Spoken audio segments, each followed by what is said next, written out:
तेजस्विनावधीतमस्तु मा विद्विषावहै। ओम शांति शांति शांति। वैदिक जीवन पद्धति में हम स्वाध्याय कर रहे थे पंच महायज्ञों के अंतर्गत सर्वप्रथम जो यज्ञ है ब्रह्म यज्ञ, और गीता का एक श्लोक पिछली कक्षा में आपके समक्ष हमने रखा था। ब्रह्मर्पणम ब्रह्म हविर ब्रह्माग्नो ब्रह्मणाहुतम ब्रह्मैव तेन गंतव्यम ब्रह्म कर्म समाधिना। तो उस परमात्मा से हमको सब कुछ मिला है। कोई विशेष हमारे जीवन का पुण्य रहा होगा, पूर्व जन्मों का जो कर्माशय है, हमको मनुष्य जीवन मिला है, तो इस जीवन में भी हम श्रेष्ठतम कार्य करें और उस परमात्मा से जो कुछ भी हमारे लिए मिलता है वो यज्ञ रूप हम उसको समर्पित करें, पूरी समष्टि को इससे उपकृत करें। ये हमारे लिए बड़ा महत्वपूर्ण है। तो हम पढ़ रहे थे कि यह जो ब्रह्म है, यज्ञ का कोई विशेष रूप हो किंतु उसमें जो कर्म वे ब्रह्म को अंतिम ध्येय बनाकर किए जाएं। मूल में हमारा जो भी कर्म है उसमें हम उस परम पिता परमेश्वर को सामने रख करके कार्य करें। जो भी कर्म करना है अपनी आसक्ति से, अपनी जो स्वार्थपरता से हम बंधे नहीं, हम उससे ऊपर उठने का प्रयास करें और मूल हमारा जो है, जो हमारा मुख्य ध्येय है, उस ब्रह्म की प्राप्ति, उस परम पिता परमेश्वर का साक्षात्कार। तो हम हमेशा इस बात को ध्यान में रखें कि व्यक्ति जब अपने लक्ष्य पर ध्यान देता है तो उसको प्राप्त भी करता है, और जो लक्ष्य पर ध्यान नहीं देता, इधर उधर ध्यान देता है, वो निश्चित रूप से जिधर ध्यान देगा वो वैसे उसके अंदर संस्कार बनते हैं, उधर उसकी प्रवृत्ति हो जाती है। अन्य चीजों से निवृत्ति का तात्पर्य यही है कि किसी चीज की प्रवृत्ति, जब तक हम 10 बिंदुओं को लेकर के आगे बढ़ेंगे तो इसका तात्पर्य यह है कि जब एक बिंदु में प्रवृत्ति होगी तो 9 बिंदु हमारे निवृत्ति में रहेंगे। जब दूसरे में होंगे तो पहला छूटेगा, 10वें में होंगे तो ये सारे 9 बिंदु 1 से लेकर के 9 तक अछूते रहेंगे। हमारा सारे कार्यों को करते करते जो मूल बिंदु है वो ब्रह्म है, ब्रह्म अर्पण की भावना है कि मेरे अंदर जो कुछ भी सामर्थ्य है, जो भी शक्ति है, जो भी मैं यज्ञी कर्म कर रहा हूं, मनसा वाचा कर्मणा, जो कुछ भी मैं कर रहा हूं उस परम पिता परमेश्वर के लिए कर रहा हूं। ऐसा करने से, ऐसा अपने अंदर विचार उत्पन्न करने से व्यक्ति कभी भी गलत काम नहीं करेगा। उसको उस परम पिता परमेश्वर के स्वरूप का, उसके गुण कर्म का, स्वभाव का ज्ञान होता है और वह उसी के अनुरूप अपने जीवन को चलाता है आगे। तो इसके लिए हम उस परमात्मा के स्वरूप को, उसके गुणकर्म स्वभाव को, प्रकृति के स्वरूप को, प्रकृति के गुणकर्म स्वभाव को समझें और अपने अस्तित्व को भी समझें, तब हमारी शुद्ध उपासना होगी। शुद्ध ज्ञान पहले करिए, फिर शुद्ध उपासना। शुद्ध ज्ञान, शुद्ध कर्म, शुद्ध उपासना, ये बात आई है। लेकिन उपासना यदि हमको करनी है तो शुद्ध ज्ञान भी आवश्यक है, यदि कर्म विशेष करना है तो भी ज्ञान आवश्यक है। तो यहां पर यही बात, यही भाव इस श्लोक में प्रकट किया गया है कि जो हमारा ब्रह्म अर्पण है, कर्म समाधि से, कर्म जो है समाधि हेतु से यज्ञ हुआ, उसका फल यही होगा कि यदि हम सकाम कर्म करेंगे तो कामना द्वारा धीरे धीरे जो बढ़ती हुई श्रद्धा के बल पर आगे बढ़ते हुए एक दिन आसक्ति के बंधन से मुक्त हो जाएंगे। हम चलना तो आरंभ करें, यदि चलना आरंभ करेंगे तो मंजिल मिलेगी और हम बैठे बैठे विचार करते रहे कि अब मंजिल मिलेगी तब मिलेगी, नहीं मिल सकती है। एक एक कदम कदम जो है हम युद्ध भूमि में जीतते हैं।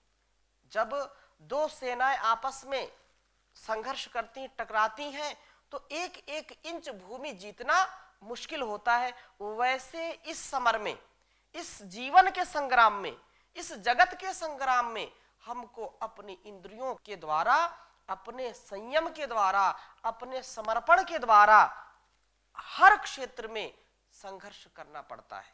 आत्मिक जो आंतरिक संघर्ष है और बाहरी संघर्ष है, दोनों की स्थितियों में हमको आगे बढ़ना चाहिए, हमको आकलन करना चाहिए, आत्मचिंतन करना चाहिए। और आत्मचिंतन करने का ही नाम यहां पर संध्या है। मेरी कितनी प्रगति हुई, मैंने कितने समर्पित भाव से ईश्वर को सब अपने कर्मों को सौंपा, उसको, उस परमपिता परमेश्वर की कितनी अनुभूति हो रही है, कितना उसको आनंद मिल रहा है, इन बातों का हम चिंतन करें। और इसके लिए यदि नहीं करते तो धीरे धीरे शुरू करें, प्रयास करें। आगे जो एक दिन की हो, चाहे 10 दिन की हो, चाहे 100 दिन की हो, चाहे पूरे जीवन भर की हो, हम एक चर्या जो हमारी है उसको सुव्यवस्थित करें और इस चर्या से कभी विमुख ना हो। इसके लिए उसका नाम, परमात्मा का नाम जप, ये मुक्ति का कारण बन सकता है। जरा मरण बंधन से मुक्ति, आसक्ति से मुक्ति, ये संध्या का लक्ष्य है। वह जब प्रभु समझेंगे कि अपनी योग्यता से हमने पाली है साधारण, जरा मरण के बंधन से छूट जावेंगे, किंतु लोक कल्याणार्थ दिव्य जीवन तो सहस्त्रों बार प्राप्त होगा ही। यदि मुक्ति नहीं होती है तो भी इस जीवन में जो भी मैंने शुभ कर्म किए हैं, जो भी मेरे अंदर सुसंस्कार हैं, उसके अनुसार मैं जो भी आगे जन्म लूंगा वो भी दिव्यता से युक्त होगा। मोक्ष में आसक्ति नहीं है, लेकिन शुभ कर्मों के द्वारा, शुभ संस्कारों के द्वारा हम सदा आगे बढ़ते रहे, इस पर आसक्ति होनी चाहिए, जानपूर्वक आसक्ति हो। शुभ कर्मों के प्रति, गुणकर्म स्वभाव अच्छे हो, माता पिता अच्छे हो, गुरुजन अच्छे हो, बंधु बांधव अच्छे हो, मित्र और जीवन साथी अच्छे हो, उनका स्वभाव अच्छा हो, ऐसी ज्ञानपूर्वक आसक्ति तो सबको करनी चाहिए। यदि विद्या में आसक्ति नहीं होगी, ज्ञानपूर्वक, विद्या हम कभी पढ़ नहीं सकते, जान नहीं सकते।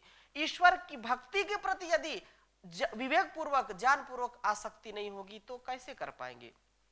वहां पर उस अर्थ में आसक्ति को ना लगाएं, वहां पर ये जो विवेक पूर्वक जो हमारी इच्छाएं हैं, बिना इच्छा के कोई रह नहीं सकता, तो इच्छा भी करनी है तो विवेक पूर्वक करनी है।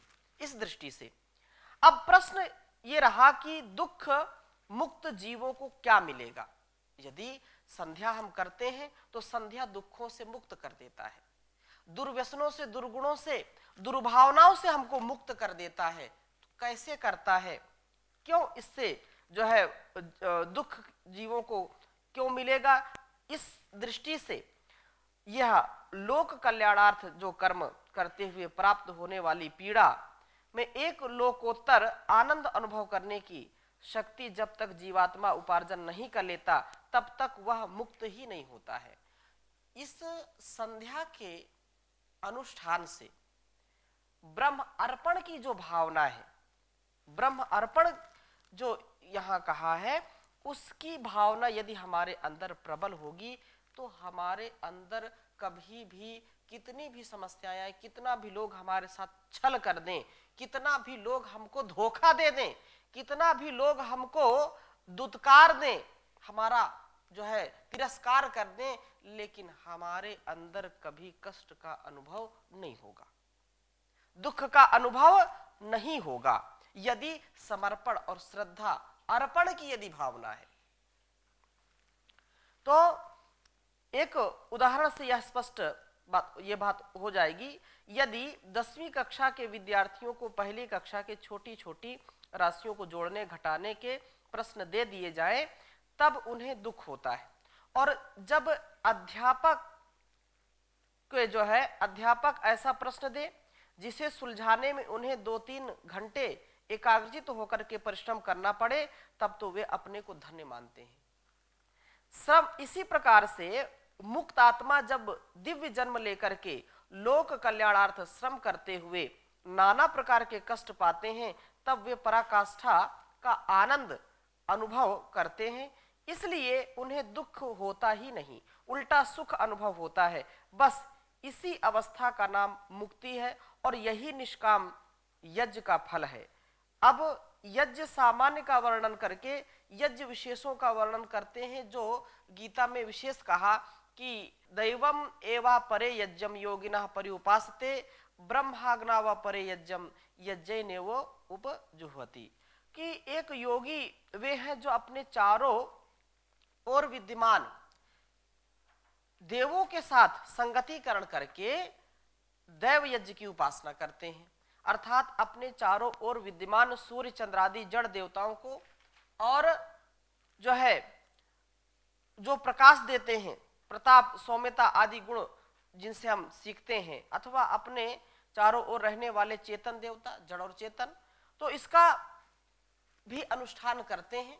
उसको हम देव यज्ञ में, अग्निहोत्र यज्ञ में उसका वर्णन करेंगे, क्योंकि जीवन में हम ऐसे ही विशेष बनते चले जाएं, हम बिगड़े नहीं। हम हर पल हर क्षण अपने गुण कर्म स्वभाव का विचार करें कि क्या मेरा स्वभाव पहले से खराब हुआ है या अच्छा हुआ है, मैंने अध्यात्म जीवन में कुछ प्रगति की है या दुर्गति मेरी हुई है। ये जो चिंतन है ये हमको आगे बढ़ने की शक्ति प्रदान करता है। एक एक पल पल, जैसे पहले भी निवेदन किया कि कई ऐसे लोग होते हैं कि क्या करें, हम तो ऐसा कर ही नहीं सकते ना। हम यदि पुरुषार्थ करेंगे, यदि प्रयास करेंगे, तो निश्चित रूप से उस जगत पिता, उस परमात्मा की गोद का आनंद हमको मिलेगा। कितना भी हम व्यस्त हों तो भी समस्त कार्यों को करते करते उस परमात्मा का ध्यान जरूर करें। आज से मैं जो वेदोक्त और वैदिक जो संध्या है, महर्षि देवदयानंद जी ने जिसको विशेष रूप से बताया है और हम सबके लिए जो अनुकरणीय है, जहां जहां भी गुरुकुल है या जहां वैदिक स्वाध्याय होता है, वैदिक जो परिवार हैं, वहां पर इन संध्याओं का वर्णन है। ऐसे तो संध्या का तात्पर्य यही है कि उस परम पिता परमेश्वर की भक्ति करना, ईश उपासना करना, गायत्री का सावित्री का जप करना, ओंकार का जप करना और उसका जैसा अर्थ है उसको वैसा अपने जीवन में उतारना, अपने स्वभाव में उतारना। अनेक प्रकार से लोग करते हैं, कोई माला जप करता है, कोई केवल मौन साधना करता है, तो इसकी चर्चा हम और आगे प्रसंग बस करेंगे। अभी जो विधान किया है उस विधान को यहाँ पर हम लेते हुए जो ब्रह्म यज्ञ है, वहां पर जो सबसे पहला मंत्र आता है आचमन मंत्र। कुछ लोग 3 बार ओंकार का उच्चारण करने के बाद गुरु मंत्र गायत्री का उच्चारण करते हैं और उसके बाद फिर यह आरंभ करते हैं, परंतु यहाँ पर हम आचमन से ले रहे हैं। पहले हम शुद्धि करते हैं, तो आचमन का तात्पर्य यही है कि हम मनसा वाचा कर्मणा, शरीर से भी वाणी से भी अपने आप को पवित्र बना लें। कंठ हमारा जो अवरुद्ध है उसको हम खोल लें, उसमें कोई समस्या ना हो। तो यजुर्वेद के जो है 36वें अध्याय के 12वें मंत्र को यहाँ पर लिया है और इसमें कहा है कि मैं अपने जीवन में सदा सर्वदा जो वह परमपिता परमेश्वर है उसके द्वारा दिए गए सुख का, उसके द्वारा दिए गए धन वैभव का अनुभव कर सकूं, उसकी जो कृपा है वो सदा मेरे ऊपर बरसती रहे, ऐसी भावना के साथ यहाँ पर ये आचमन मंत्र है। मंत्र का तात्पर्य, मंत्रों के साथ यदि हम करते हैं तो मंत्र का तात्पर्य यही है कि विचार युक्त, हर पल हम किसी ना किसी विचार से जो है प्रभावित रहते हैं। तो विचार भी आए तो कैसे विचार आए, संध्या में भी हम इन मंत्रों का, इन विचारों का प्रधानता के साथ चिंतन करें, जिससे मेरी जो प्रकृति है, मेरा जो स्वभाव है वैसा ही बने, उस परमात्मा के प्रति समर्पण की भावना मेरे अंदर और जागृत होकर के अच्छा बन सके। तो इसको आप लिखेंगे, शन्नो देवीरभिष्टय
आपो भवन्तु पीतये।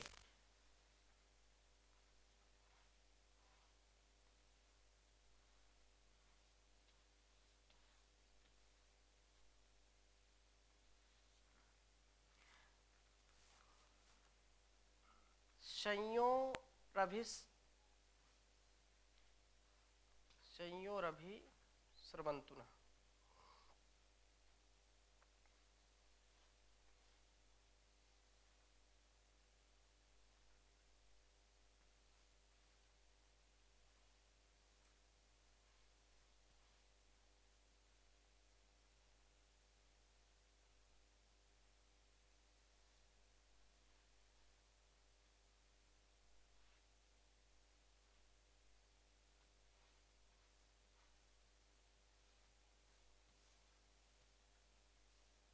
स्रवन्तु नः।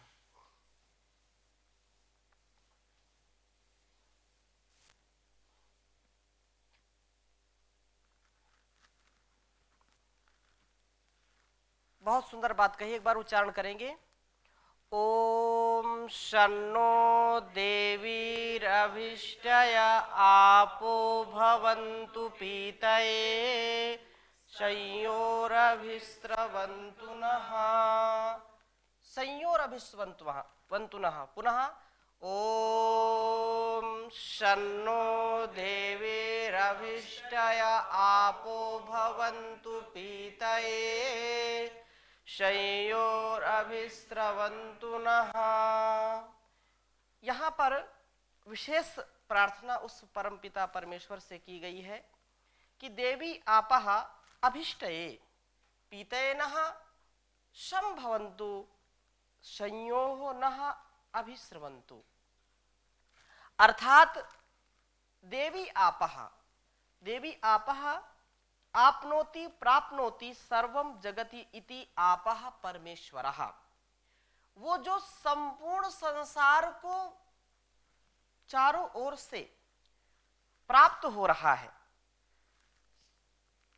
आपनोति प्राप्नोति सर्वम जगत इति, वह परमेश्वर जो दिव्य गुणों का भंडार है, सर्वव्यापक प्रभु अभिष्टये पीतये, जो इष्ट सुखों की सिद्धि के लिए और पूर्ण आनंद के पाने के लिए नः भवन्तु नः संभवन्तु, वह हमारे लिए कल्याणकारी होवे, वह हमारे लिए विशेष रूप से कल्याणदायक होवे। तथा संयोः नः अभिस्रवन्तु। संयोः शमनम च रोगाणाम यावनम च भयानाम। निरुक्त में आया कि वह संयोः शमनम च रोगाणाम, हमारे सारे रोगों का जो है नष्ट करने वाला हो और भयों का भी नष्ट करने वाला वह परमेश्वर, जिसने जो है रोगों का क्षरण किया है, अथवा जो हमारे संयो नः अभिस्रवन्तु, जिससे रोगों का शमन होता है और भयों का निवारण होता है। ऐसे आदि और व्याधि, शामक एवं भय निवारक सुख विशेष की हम पर सब ओर से वर्षा करे। जो यहाँ पर आदि व्याधि पहले भी बहुत बार चर्चा हो चुकी है, जो भय है, जो शोक है, जो एक दूसरे के प्रति ईर्ष्या द्वेष क्रोध है, वो क्या है? वो आदि है। और जो रोग है शरीर का, पेट दर्द है, पीड़ा है शारीरिक, या सिर दर्द है, ज्वर है, ये क्या है? ये व्याधि है। तो इन दोनों आदि और व्याधि का जो निवारण करने वाला है वह परमेश्वर अभिस्रवन्तुनः, वो सारे जो है रोग दोषों को दूर करके जो सुख विशेष की हम पर वर्षा करे, चारों ओर से हमारे लिए सुख का जो है वर्षा करने वाला हो, जिससे मेरे स्वभाव में, मेरे गुणों में अभिवृद्धि हो, मैं दिव्य गुणों को प्राप्त हूं, मेरे अंदर की जो न्यूनता है, जो दोष है, वो सर्वदा के लिए चला जाए। दिव्य गुण युक्त सर्वव्यापक परमेश्वर सांसारिक सुख सौभाग्यों के लिए और परमानंद रस के पाने के लिए हमारे लिए कल्याणकारी हो तथा रोग शामक एवं भय निवारक सुख विशेष की हम पर सब ओर से वर्षा करे। दिव्य गुणों की खान है ईश्वर और कण-कण में बसने वाला वह परम पिता परमात्मा से नानाविध सुख और सौभाग्यों के जो स्रोत हैं, इन जीवों के लिए, इन मनुष्यों के लिए भी जो है सतत सुख का प्रवाह हमारे अंदर देते रहें या सुख प्रवाहित हमारे अंदर करते रहें, इसलिए कि ये सुखी हो, प्रसन्न हो, खुशहाल हो, तृप्त हो। परंतु यह सब कुछ पा करके भी जब ये सुखी नहीं हो पाते, शांत नहीं हो पाते, तो तृप्त नहीं हो पाते, अर्थात ये सब जो रात्रि दिवम सेवन करने पर भी जब न हो तो इससे शारीरिक रोगों का शमन हो पाता है और ना ही इनके भयों का ही निवारण हो पाता है। तात्पर्य यह है कि सब जो है पूर्वत ही आदि व्याधि से लोग घिरे रहते हैं, तब इन पर सुख सौभाग्यों से कुछ ऊपर उठ करके इस अनूठे दिव्य प्रभु की ओर, ब्रह्म की ओर अग्रसर होते हैं, जिससे कि यह सब कुछ सतत प्रवाहित हो रहा है। सारा संसार जिससे प्रभावित हो रहा है, प्रकाशित हो रहा है, यह जानने के लिए कि वह सर्व दुख निवारक है, कैसा भी दुख हो वह निवारण करता है। सुख विशेष कैसे और कहाँ मिलेगा, यह बोध जब ज्ञानी ध्यानियों से उन्हें मिल जाता है, तब उस परमेश्वर का, उस आनंद घन का, उस प्रभु का जो है धारणा, ध्यान और समाधि के द्वारा उसको जो है पाते हैं, उसका साक्षात्कार करते हैं, उसके लिए प्रयास करते हैं। वो अपने इस सतत प्रयास में एक दिन वे सफल होकर के उस परम पिता परमेश्वर, उस प्रभु को ऐसे जो है प्राप्त करके विभोर हो जाते हैं। फिर उसको ऐसा अनुभव होता है मानो उसके भीतर और बाहर सब ब्रह्म ही ब्रह्म है, जिधर देखता हूं उधर तू ही तू है, ऐसी जो है दृष्टि मिल जाती है। और तब मानो कि सारे अंदर के और बाहर के क्लेशों का नाश हो जाता है, रोगों का नाश हो जाता है। व्यक्ति अपने जीवन को विश्वास के साथ जी सकता है, उसको किसी भी प्रकार का अविश्वास या अश्रद्धा कभी भी छू नहीं सकती है। अतः सच पूछो तो अब उन सच्चे साधकों को ऐसा लगने लगा कि मानो अंदर बाहर सब ओर से उन पर परमेश्वर वह सुख और शांति की वर्षा कर रहा है, आनंद की वर्षा कर रहा है। वह आत्मविभोर हो रहे हैं, मन ही मन उनके असीम सुख का जो सैलाब है, सुख का जो सागर है वो उमड़ता है, जिससे एक क्षण भी उनको हताशा निराशा नहीं होती है। तो ऐसा हम सब चाहते हैं और हमारे जीवन में आए, इसके लिए हम उस परमपिता परमेश्वर की प्रार्थना करें, उसकी भक्ति करें, उपासना करें, तभी ये संभव हो सकता है। तो आज की कक्षा में यहीं तक, शेष चर्चा अगली कक्षा में करेंगे। ओम शांति शांति शांति।